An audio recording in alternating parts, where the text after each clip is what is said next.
This is part 3 of our conversation with Stephen Studdert, the man who worked for 3 U.S. presidents and was in charge of the 1989 inaugural of President George H.W. Bush. You can watch earlier episodes of this conversation on our blog at 249.com. I understand there are license plates, like special license plates that are issued. Why are there license plates? It's a quirk in the law. Anybody can order a presidential inaugural license plate. Mm-hmm. It's good for 90 days on any licensed car in America. So let's say your car's licensed in the state of Utah. Mm-hmm. You can replace those license plates with your inaugural license plates for 90 days. They're good in any state in the country. It's the only private issuance of license plates in America. It's just one of those quirks of presidential inaugurals. Are there some other things like special coins? I don't know what could possibly be done, but it wouldn't surprise me. What any merchant can come up with, it's been done. Mm-hmm. Is that officially licensed? There's probably two sides of that, right? Officially licensed stuff. Correct. From the inaugural. What are things that are in that category? I presume the license plates. License plates, books, novelty items, things to do with Trump and Pence, mm-hmm. Photographs, and then sweatshirts, T-shirts. You name it. Mm-hmm. And there's contracts licensing all of those. The inaugural committee has a large legal staff that does nothing but contract work 24 hours a day. That I think is the really interesting part to me is that, you started out this discussion talking about then President-elect George Bush, 41, calls you into his office on Air Force Two or somewhere on Air Force Two, asks you to run the inaugural. And I think you said 66 or so days later, he's taking the oath of office. How do you start a process like that? Because that's different than starting a business. That you'd thought about for some time. Yeah, I mean... that you'd capitalize. Sure, and you've got to raise money, you've got to do all these things. Tell me a little bit about how you take a Herculean task like that. Where do you start? Well, the very first thing I did was I went back and sat down in the staff area of Air Force Two and phoned my wife. Mm-hmm. And got her concurrence and blessing and support. And then I took Was that an easy sell? I'm married to a great woman who's a great supporter. So it was sort of easy. And she kind of joked and said, "Tell me you'll come home on Christmas." And she's just a wonderful... She knew how to negotiate. Yeah. She was going to take the one thing she could get and go for it. I sat down, took a piece of paper out and drew somewhat of an organizational chart of what an inaugural staff should look like. Mm-hmm. And immediately began to reach out to key division heads, people who I knew had the experience, the talent, and the ability, and the passion and love of America that could do it. Mm-hmm. And I began to phone them immediately. And, it was like the draft board calling.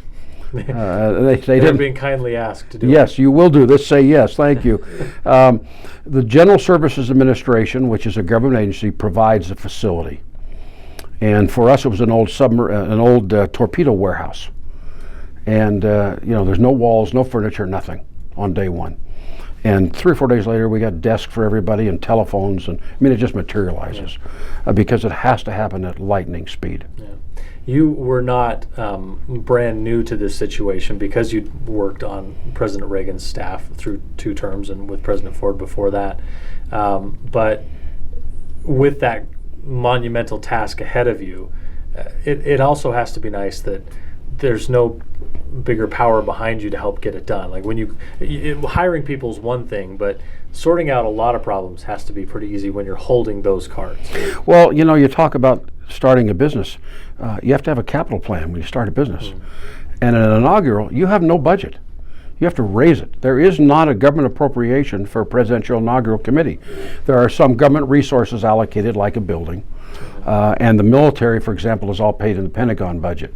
But the overwhelming majority of the cost of an inaugural, like the parade, like inaugural balls, all of those things, concerts, programs, all has to be privately raised.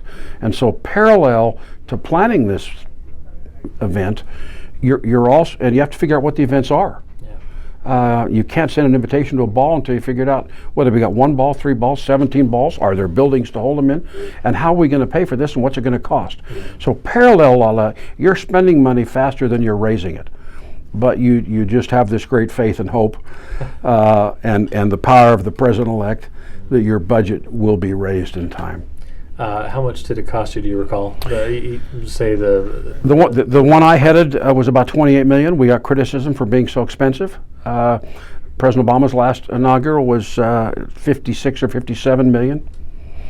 I've read estimates that this one could be as high as 73 million, but I don't know that that's yet for sure. Mm-hmm. Do you think that does that make them necessarily bigger shows from your estimation? Or? No, just things get more costly. One of the things that I've seen the presidents that I've been involved with also was if there were excess funds, all those funds went to charity. For the one I directed, George Bush Sr., Barbara Bush, her pet project was literacy. And so all of the money left over from the inaugural went to her literacy efforts. Great.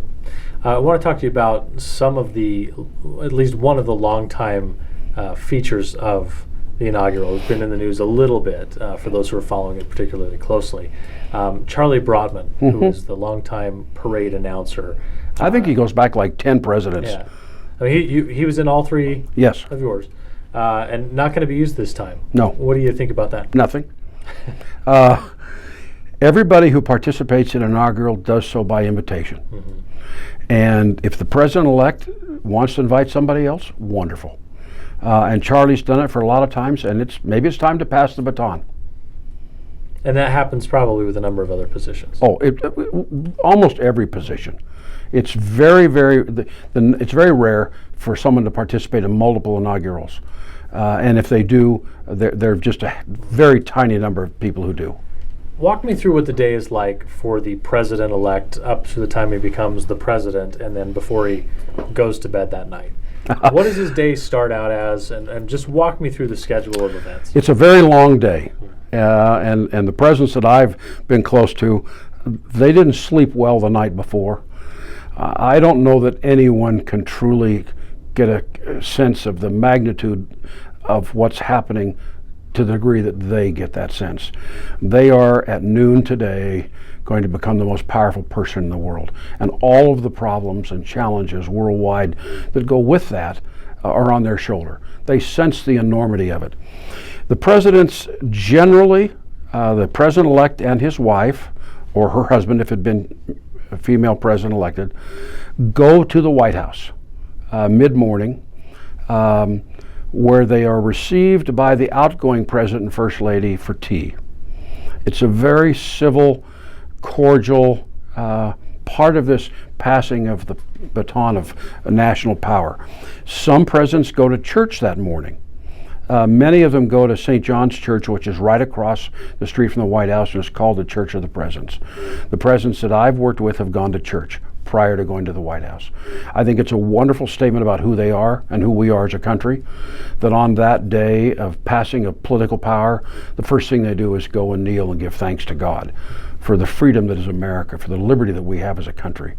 After they have tea at the White House, then they ride together in one limo to the Hill. And that's interesting, for example, in the case of Reagan. He's riding with Jimmy Carter, who he had just defeated in the election. They're bigger than partisan politics at that point. Yeah. They ride to the Hill, where they're received by a committee from both houses, Senate and House, of the U.S. Congress.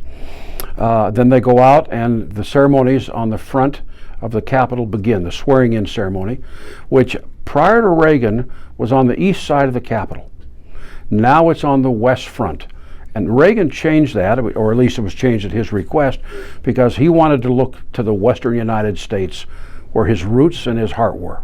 Now, for people trying to get their orientation on the Capitol, the east side looks out toward the Supreme Court, and the west side looks out on the mall? That's correct. Okay. That's correct. One of the things that Reagan also thought is the west side really lets America participate more, because you see the Washington Monument, the Lincoln Memorial, etc. Yeah. Which worked out well in later inaugurals. President Obama had a very large crowd there in 2000. Probably had 1 million people. Yeah. And now they all do it on the west side.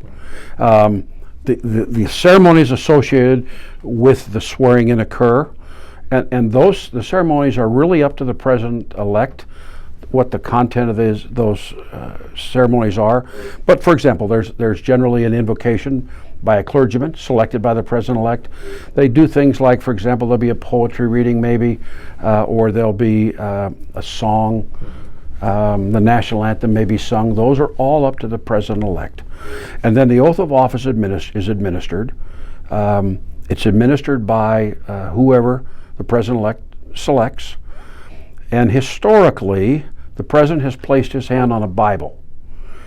And the Bible is provided by the president-elect and is generally, not always, generally a family Bible or a significant Bible in history. And it's generally open to a particular page of Scripture with a verse of Scripture that's significant to that president. And they put their hand on there and they take the oath of office.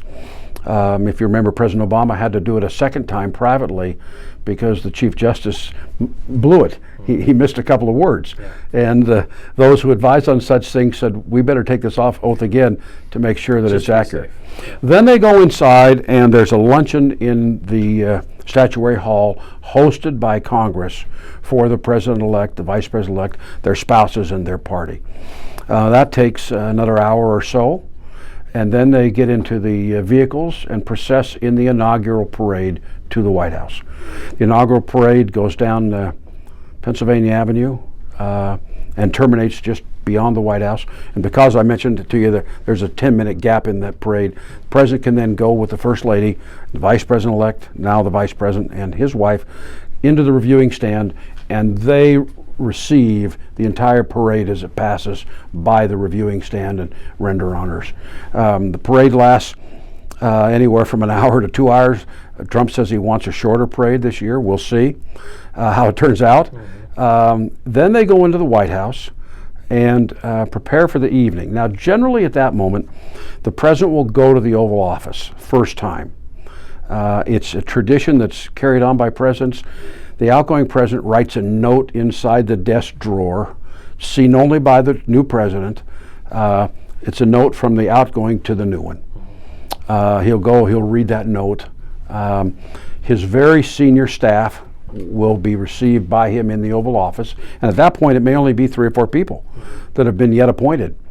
Some presidents choose to do a little business. This one has actually said, I'll be in the Oval Office and I'm going to issue some executive orders, rescinding executive orders issued by President Obama. There's only so much time in there. And then they retire to the residence and prepare for the evening, which is when the inaugural balls occur. And I've seen as many as 15. President Trump has said they'll have 3. He wants to tone it down. And then the next day starts as just another working day. Next day is a working day, and the president's in the Oval Office by 8 a.m. Coming up on our next episode. I had a personal problem in that I was to accompany Reagan to the White House from the Hill, and came out from the luncheon in Statuary Hall only to realize we hadn't planned for a car. There was no car. And I saw a car in this procession, in the parade, Senate Majority Leader, sign on the door, and he didn't get in it. So I got in it.